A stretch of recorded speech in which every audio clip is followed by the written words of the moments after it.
roads, military, basic social safety net, borders, police, etc., but then leave people alone to live their lives. If I were to start a political party from scratch, it would be the mind your own damn business party. Just get the government to do its job well, do 4 or 5 things really well, and then let people live their lives. Well, that sounds very reasonable. Yeah. Yeah, I mean, anybody that doesn't go along with that, anybody that's opposed to that doesn't even make sense. No, look, like I said, the way I grew up and everything I've seen ever since, when I talk to farmers or factory workers, electricians, I find they know just as much or more than the so-called experts I encounter on Parliament Hill.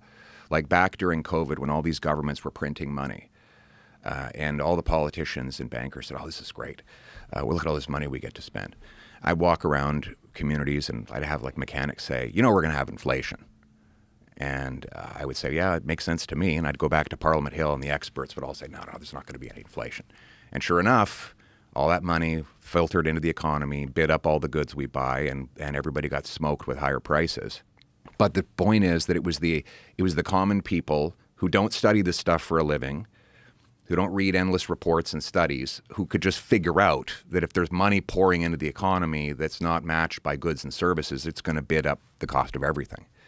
So that's my experience and my ideology is the common guy knows how to make his own decisions. We need to empower him to do that. Yeah, just stay out of people's lives. Exactly.